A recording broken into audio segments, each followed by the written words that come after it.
Bueno, ¿cómo están? Les traigo una primera entrega que respecta a músculos del cuello. Acá sí que la cosa viene medio complejeli, pero van a ver que no es tan así. Los músculos del cuello se dividen en tres grupos. Un grupo anteroexterno, un grupo anterior y un grupo posterior. En el grupo anteroexterno tenemos un solo músculo que es el esternocleidomastoideo, tapizado por la aponeurositis cervical superficial. El grupo anterior se divide en dos planos. Aquellos músculos que son bien profundos y un plano superficial. El plano profundo está representado por los músculos prevertebrales, que se distribuyen de la siguiente manera. En la parte media tenemos el recto anterior mayor, el recto anterior menor y el largo del cuello, y lateralmente vamos a encontrar a los escalenos, anterior, medio y posterior, al recto lateral y al músculo intertransversario. Todos en conjunto forman los músculos prevertebrales que están tapizados hacia anterior por la aponeurositis prevertebral o cervical profunda. El plano superficial va a estar cortado por helioides en un grupo superior y un grupo inferior. De esta forma tenemos los músculos supraoideos e infraoideos. Los supraoideos se dividen en un grupo superficial representado por el digástrico y el estiloioideo, un grupo medio representado por el miloioideo y un grupo profundo representado por el genioioideo. Los músculos infraoideos son 4, están tapizados por la aponeurositis cervical media y se dividen en superficiales y profundos. Los superficiales se dividen en interno hacia adentro, que tenemos el esternocleidoioideo, y hacia afuera, que tenemos el homoioideo. Los profundos, que son 2 también, se dividen en superior e inferior. El inferior es el esternotiroideo y el superior es el tiroioideo. El grupo posterior de los músculos del cuello se divide en un plano profundo que respecta a los músculos de la nuca, rectos y oblicuos, después un plano siguiente que es el plano de los complexos, mayor y menor, el plano siguiente que es el plano del esplenio, colis y capitis, y por último el plano del trapecio. Vamos a ver en esta primera entrega el esternocleidomastoideo, que es un músculo que se va a extender desde la cabeza hasta la clavícula y el esternón. Tiene 2 grupos de fibras, un grupo de fibras anterior que es cónico de base cervical y un grupo posterior que es completamente acintado. Cuando vemos las inserciones de este músculo nos damos cuenta que proximalmente se va a insertar en el esternón por medio de un manojo esternal que es cónico de vértice inferior y base superior, y haces tendinosos claviculares que son acintados. La inserción distal va a estar representada a nivel de los 2/3 externos de la línea curva occipital superior en su labio superior y la apófisis mastoides. La acción que tiene el esternocleidomastoideo es la de flexionar la cabeza y llevar la barbilla hacia abajo y hacia adentro, al mismo tiempo que lateraliza hacia su lado la cabeza, y está inervado por el nervio espinal y por el plexo cervical profundo. Una patología muy común del esternocleidomastoideo es la tortícolis, que significa o es una entidad que representa una contractura sostenida, involuntaria y dolorosa del esternocleidomastoideo. Se da en las últimas etapas del sueño por lo general y el paciente se despierta con la cabeza torcida y con mucho dolor. Se trata con antiinflamatorios. ¿Qué relaciones tiene el esternocleidomastoideo? Vamos a ver que está surcado hacia posterior, hacia profundo, está surcado por el homoioideo. Hacia atrás forma el límite anterior de la fosa supraclavicular. Después vamos a ver que a nivel de su parte media está surcado por la vena yugular externa. Y desde su borde posterior da salida a las ramas del plexo cervical superficial. La rama transversa, la rama auricular, la rama supraclavicular y la rama occipital. Aquí lo vemos en un mismo dibujo un poco más trabajado. Yugular externa, rama auricular mayor, occipital, supraclavicular, transversa. Si retiramos el esternocleidomastoideo vemos qué relaciones tiene por detrás. Está relacionado con el paquete vasculonervioso del cuello, interpuesto entre ellos y el esternocleido, este músculo que es el homoioideo. Y nada más para decir del esternocleido. Suerte, gracias. Bueno, gente, ¿cómo estamos? Vamos a ver la segunda parte de músculos del cuello, lo que respecta a músculos prevertebrales. Viene medio áspera la cosa, pero bueno, hay que hacerlo, no queda otra. Habíamos dicho que los músculos del cuello se dividían en 3 grupos. Un anteroexterno formado por el esternocleidomastoideo, uno anterior y uno posterior. El anterior se divide en superficial y profundo. El grupo profundo va a ser el que albergue a los músculos prevertebrales. Los músculos del plano profundo del grupo anterior se dividen en un grupo medio, que está representado por el recto anterior mayor y menor y el largo del cuello, que son los músculos prevertebrales. Y lateralmente tenemos los tres escalenos, anterior, medio y posterior. El recto lateral es un músculo muy chiquitito y los músculos intertransversarios, que son estos. Es un enmarañaje imposible de dilucidar. Vamos a un esquema. Vértebras cervicales, de la primera a la séptima, primera torácica, cuarta torácica, primera y segunda costilla, occipital. Entonces, en este esquema vamos a poner a los músculos del plano o del grupo medio, que son los prevertebrales. El largo del cuello, que va a tener tres porciones. Una porción vertical, una superoexterna y una infraexterna. Y se extiende desde las tres primeras vértebras cervicales hasta la cuarta vértebra torácica. La función del largo del cuello es la de flexionar la columna e inclinarla hacia su lado. Y acá vemos los rectos anteriores. El menor, que va desde la apófisis transversa del atlas a la apófisis basilar del occipital, y el mayor, que se extiende desde la parte anterior de las vértebras cervicales primera y segunda hasta las vértebras cervicales 3, 4 y 5. Con las inserciones no hay que ser muy exquisitos. Nadie les va a preguntar las inserciones cómo están en testú. Sí conocer cómo están distribuidas estos músculos y no mucho más. Lateralmente, lo más importante que tenemos en este grupo profundo son los escalenos. El escaleno anterior, que se inserta en las apófisis transversas de las vértebras cervicales 3, 4, 5 y 6. De ahí se dirige hacia abajo y hacia afuera al tubérculo del isfran en la primera costilla. Como reparo anatómico importante, acuérdense que el escaleno anterior es cabalgado por el nervio frénico. Con las mismas inserciones proximales y un poco por fuera en la segunda costilla tenemos el escaleno medio. Entre los dos se forma un arco por donde pasa la arteria subclavia y los troncos del plexo braquial. Y por último el escaleno posterior, que se inserta en las apófisis transversas de cuarta, quinta y sexta vértebras cervicales, se dirige hacia abajo y hacia afuera y termina en la segunda vértebra, en la segunda costilla, perdón. Acá tenemos el recto lateral entre la apófisis transversa del atlas y el occipital, y entre las apófisis transversas de las vértebras cervicales tendríamos los músculos intertransversarios, músculos cortos. Y volvemos ahora sí al dibujo del atlas.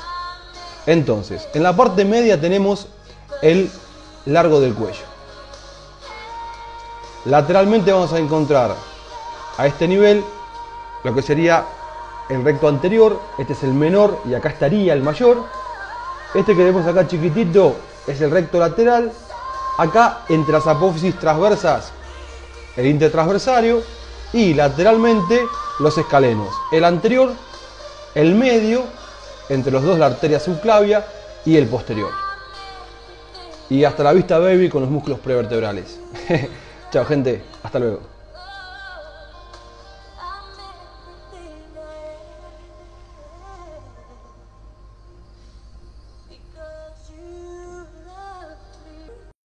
Hola, ¿cómo estamos? Vamos a seguir con cuello, con la tercera parte, con músculos suprayoideos. Es un tema muy lindo, así que está piola. Habíamos dicho que los músculos del cuello se dividían en un grupo anteroexterno, un grupo anterior y un grupo posterior. El grupo anterior tiene dos planos, un plano profundo y un plano superficial. En el plano profundo tenemos los músculos prevertebrales y en el plano superficial tenemos los músculos supra e infrayoideos. Nosotros vamos a hablar de los músculos suprayoideos, que están dispuestos en tres planos. Un plano superficial representado por el digástrico y el estiloioideo, un plano medio representado por el miloioideo y un plano profundo representado por el genioioideo. La mnemotecnia es diga estilo mi general. Diga estilo para el plano superficial, digástrico y estiloioideo, mi plano medio para el miloioideo y general plano profundo para el genioioideo. Antes de empezar a hablar de los músculos, vamos a recordar algunas cositas de los huesos. maxilar inferior. Acá vemos la cresta miloioidea donde se inserta aproximadamente el miloioideo. Por debajo tenemos la fosa submaxilar, por delante la fosa sublingual y por debajo de esta la fosa donde se inserta el vientre anterior del digástrico. Y viene hacia adelante las apófisis geni, donde se insertan los músculos genio-gloso hacia arriba y genio-ioideo hacia abajo. Acá vemos el temporal. Les marco las apófisis 2, la estiloides y la mastoides. En la estiloides se va a insertar el ramillete de Riolano, que está formado por 3 músculos, estilofaringio, estilogloso y estiloioideo, y por 2 ligamentos, el estilo maxilar y el estiloioideo. El estiloioideo entonces, músculo supraioideo del cual vamos a hablar ahora. Y por último, en la ranura digástrica de la mastoides tenemos al vientre posterior del digástrico. Entonces, la vedette o esoioides, con un cuerpo y 2 astas mayores y 2 astas menores, y acá vemos los músculos supraioideos. Ampliamos un poquito esto y tenemos en el plano superficial el digástrico y el estiloioideo. El digástrico está formado por 2 vientres. Un vientre anterior que viene desde la depresión digástrica del maxilar inferior y está inervado por el nervio del miloioideo, rama del maxilar inferior, y un vientre posterior que viene de la ranura digástrica, inervado por el glosofaringio y el facial, una polea de refracción que une este tendón común al cuerpo del ioides. Tendón común del, polea de refracción del tendón común del digástrico. Después tenemos el estiloioideo, inervado por el nervio facial, que viene desde la apófisis mastoides, hacia abajo y hacia adentro, se divide en 2 patitas que delimitan un ojal por donde pasa el vientre posterior del digástrico y el tendón intermedio. En el plano medio tenemos el miloioideo, que es este, que se inserta en la cresta miloioidea y de ahí va a un rafe medio y al cuerpo del ioides. Es el verdadero piso de la boca, el músculo miloioideo. Y más profundo de todos tenemos el genio-ioideo, que para poder verlo tengo que verlo desde adentro. Ahí lo tenemos. Vemos el miloioideo, que está inervado por el nervio del miloioideo, rama del maxilar inferior, y acá vemos los 2 músculos genio-ioideos, inervados por el nervio hipogloso. Esto que se ve acá arriba es el músculo genio-gloso, y del ioides se va a insertar otro músculo que es el iogloso. Genio-gloso e iogloso son músculos de la lengua, que no pertenecen a los músculos supraioideos, y se los dibujé en color lila para hacer la diferencia. Músculo iogloso, acuérdense porque después lo vamos a necesitar.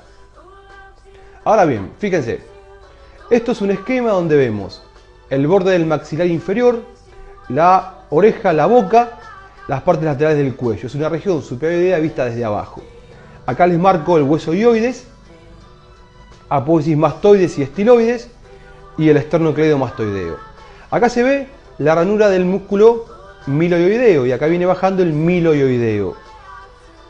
Fosa digástrica para el vientre anterior del digástrico, que tiene un tendón intermedio que se contacta con el vientre posterior que viene desde la ranura digástrica. Este tendón intermedio unido al cuerpo del ioides por una polea de refracción. Desde la estiloides viene bajando el estiloioideo, que se divide en 2 patitas que hacen un ojal por donde pasa el vientre posterior del digástrico. Y acá tenemos en lila al iogloso, que es un músculo de la lengua.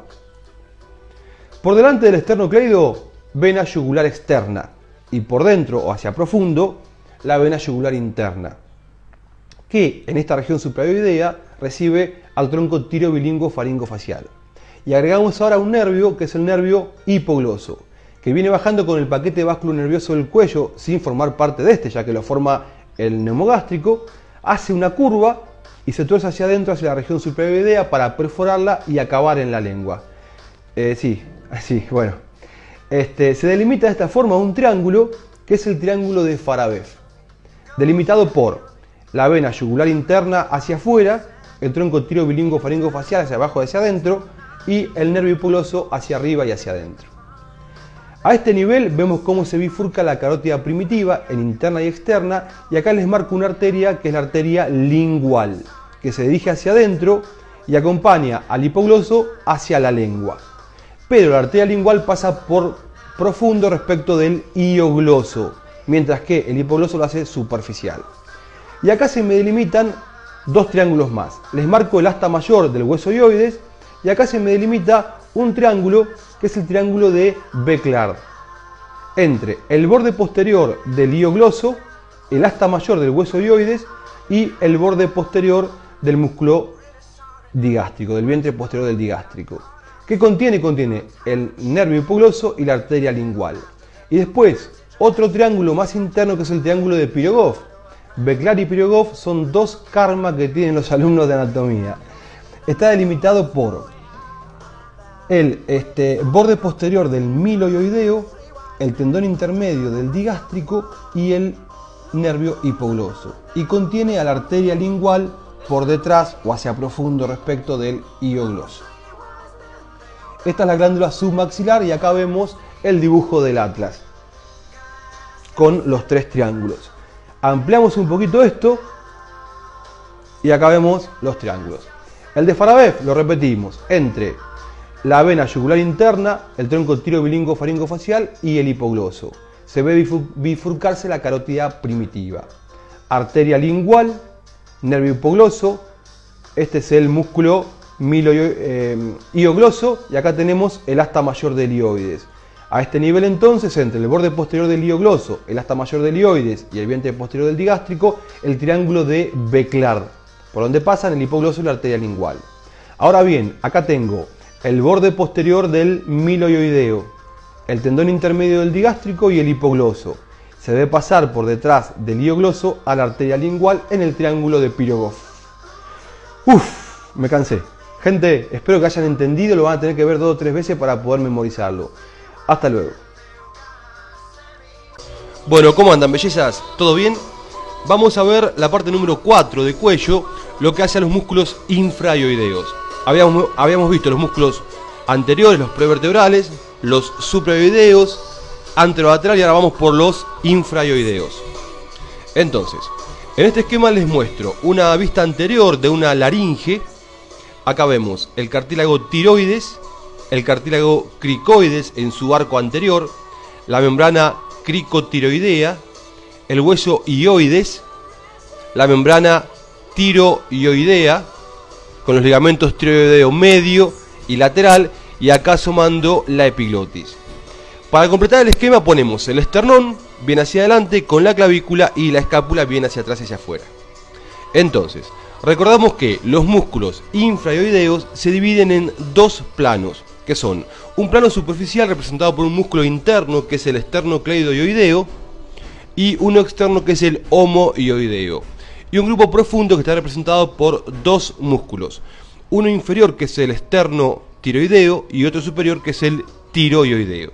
Entonces, vamos a ver este músculo acintado, plano y acintado, que es el esternotiroideo, que va desde la horquilla esternal a esta línea que presenta la lámina tiroidea. Esto es la lámina tiroidea, presenta una cresta o una línea que se dirige hacia abajo y hacia adentro y que inserta a dos músculos, a los dos músculos profundos, al esternotiroideo y al tiroioideo, que son los dos músculos profundos.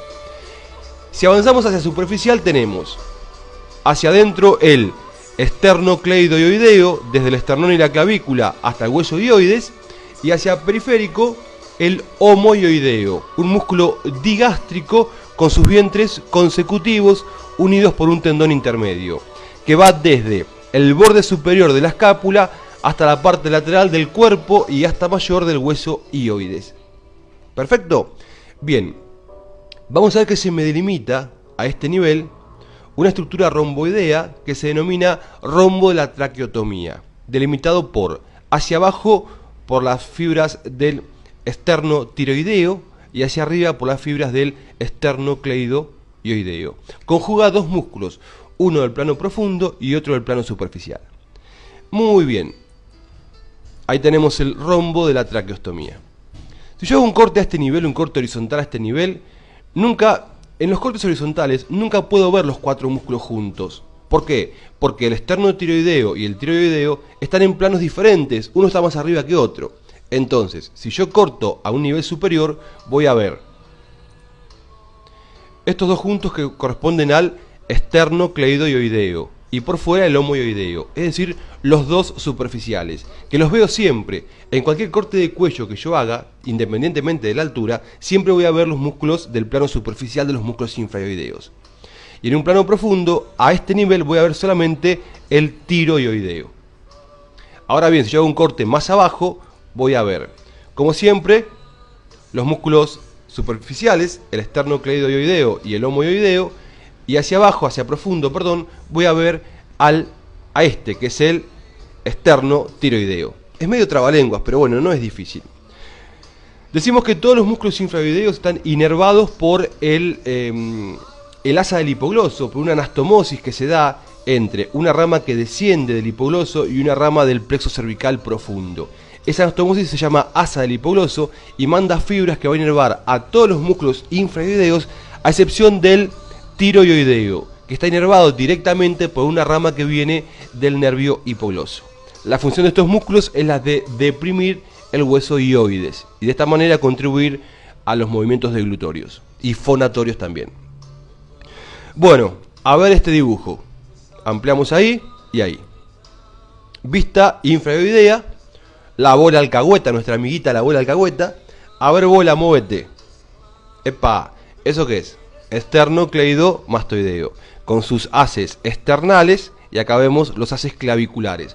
Acuérdense que los haces externales, según Testú, tienen forma cónica de base superior, y los haces claviculares tienen forma de cinta, acintados.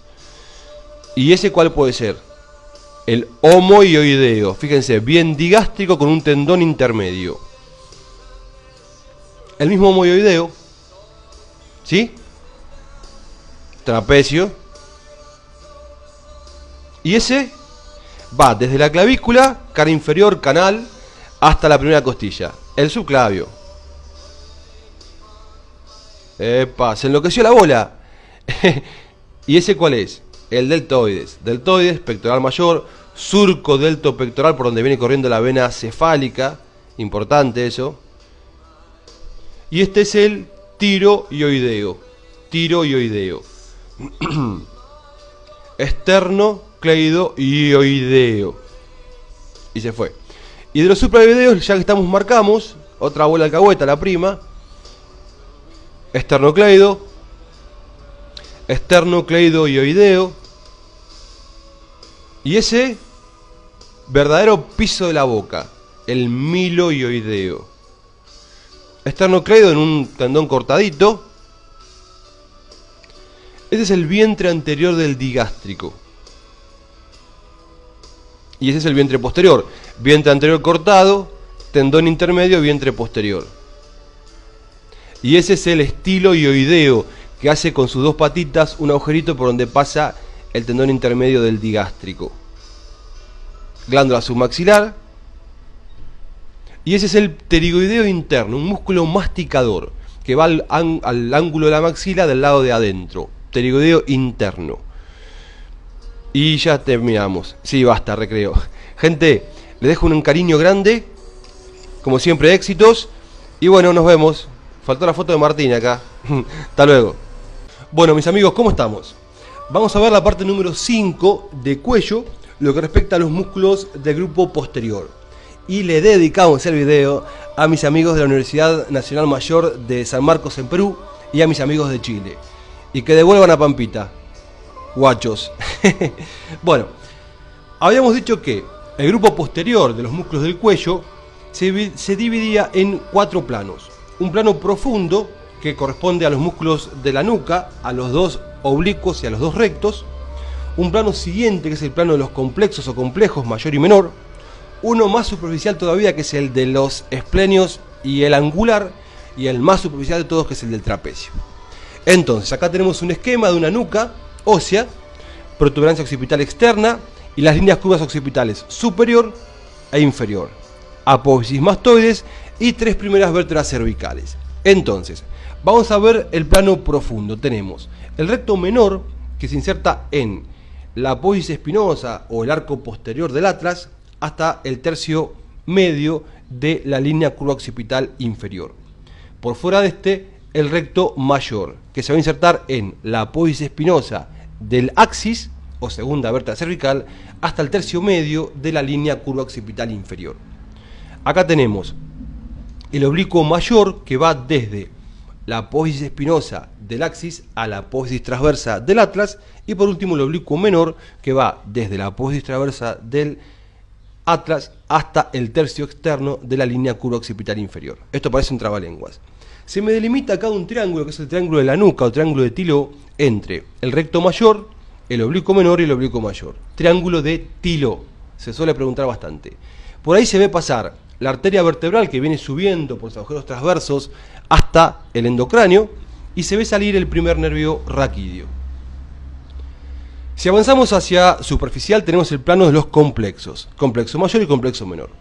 Y acá tenemos una mnemotecnia que me parece piola, o nos puede ayudar a acordarnos de las inserciones, que es la siguiente.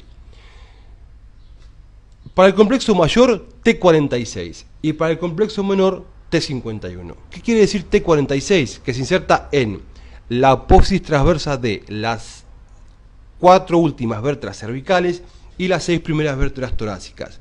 Y de ahí va a ir a la interlínea o el espacio que queda entre las dos líneas curvas occipitales. El complexo menor era T51, entonces se inserta en las apófisis transversas de las 5 vértebras cervicales últimas y de la primera torácica, y de ahí va a ir a la apófisis mastoides. El plano siguiente es el plano de los esplenios, de la cabeza y del cuello, y acá la mnemotecnia es E74 para los dos. ¿Qué quiere decir eso? Que se inserta en las apófisis espinosas de la séptima vértebra cervical y de las 4 primeras vértebras torácicas, y de ahí se va a dividir un grupo que va a la cabeza y un grupo que va al cuello. Las fibras se dividen de esa manera. Esplenios capitis, la que va a la cabeza, va a ir al labio inferior de la línea curva occipital superior y a la apófisis mastoides.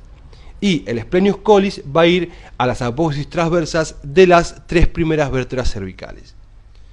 Y en este mismo plano tenemos el angular. El angular era un músculo que se insertaba en el ángulo de la escápula, en el ángulo superior e interno de la escápula, y de ahí se dirigía a las apófisis transversas de las 5 primeras vértebras cervicales, que acá se ven, como tenemos el dibujo hasta la tercera, se ve hasta la tercera, pero va a la cuarta y a la quinta también.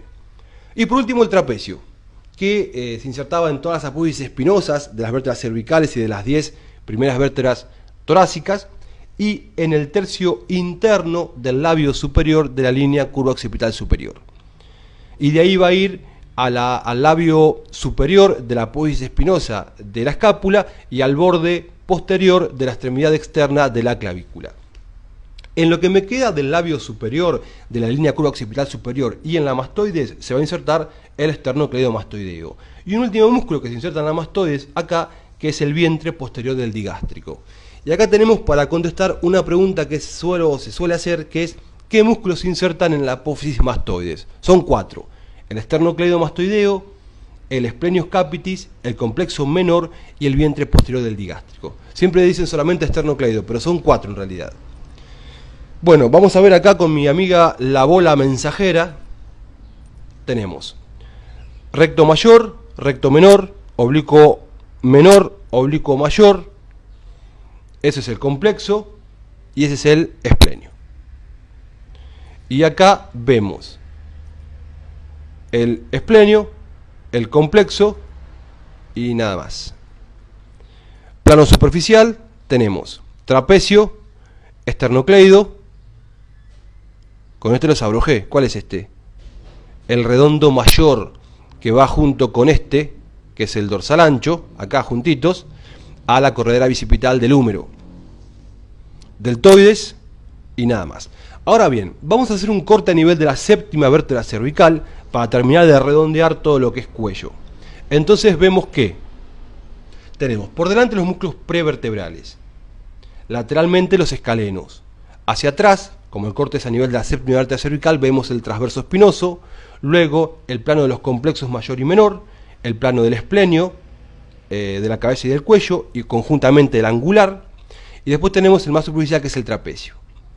Acá tenemos el esternocleido, por fuera de él la vena yugular externa, acá tenemos el paquete vasculonervioso del cuello, carótida primitiva y yugular interna, la tráquea, el esófago, los nervios recurrentes y la tiroides, vísceras del cuello. Y acá tenemos los músculos infraoideos en su plano superficial. Este es el esternocleidoioideo y el homoioideo. Y en plano profundo vemos solamente uno, el inferior, que es el esternotiroideo. Ahora bien, todos estos elementos musculares y viscerales y vasculares están envueltos por hojas aponeuróticas, que forman lo que se denomina aponeurosis de cuello. Y son 4. Aponeurosis cervical superficial, media y profunda, y la vaina visceral. Acá en verde vemos la aponeurosis cervical superficial, que tiene una particularidad. Es la única que da toda la vuelta a manera de collar al cuello. Se inserta hacia atrás y arriba en la línea curva occipital superior, en la mastoides, envuelve al esternocleidomastoideo en 2 hojas y después se inserta en todo el borde inferior del maxilar inferior. Hacia abajo, distalmente, se va a insertar. Atrás se pierde con las apófisis espinosas de las vértebras torácicas. Y hacia adelante se inserta en el borde anterior de la clavícula y del esternón. Acá vemos la aponeurosis cervical profunda o prevertebral, que se inserta en la apófisis basilar del occipital, desciende por delante de los músculos prevertebrales como aponeurosis prevertebral y termina en el mediastino entre las fascias mediastínicas. Acá vemos la vaina visceral del cuello, que es una continuación de la aponeurosis perifaringia, que envuelve a la tráquea del esófago y que se expande hacia afuera y envuelve al paquete vasculonervioso del cuello, en lo que se denomina vaina vascular. También se expande hacia atrás y continúa lo que son los tabiques sagitales de Cherpi, delimitando el espacio retrofaringio o prevertebral, que acá estamos por debajo de la faringe, ¿no? Sería el espacio retroesofágico o prevertebral. Esta vaina visceral o vaina vascular se expande y mezcla sus fibras con la aponeurosis cervical superficial. Y por último tenemos la aponeurosis cervical media, que se divide en 2 hojas. Una hoja superficial para el grupo superficial de los músculos infraoideos y una profunda para los músculos profundos. Ambas hojas se juntan hacia lateral y terminan insertándose en la aponeurosis cervical superficial. ¿Dónde se inserta la aponeurosis cervical media? Se inserta hacia arriba en el ioides, es como si fuese un babero, y hacia abajo en todo lo que es el borde posterior, no anterior, anterior era la aponeurosis cervical superficial, este es posterior de lo que es clavícula y esternón, y lateralmente rodea al homoioideo y luego mezcla sus fibras con la aponeurosis cervical superficial. Acá la vemos en naranja, es el babero, el gran babero que tenemos en el cuello. Si lo vemos de lateral, tenemos esternón, ioides, maxilar inferior. Vemos que acá tenemos la aponeurosis cervical media desde el ioides al borde posterior del esternón y lateralmente de la clavícula, y acá tenemos la aponeurosis cervical superficial desde el borde inferior del maxilar inferior hasta el borde anterior.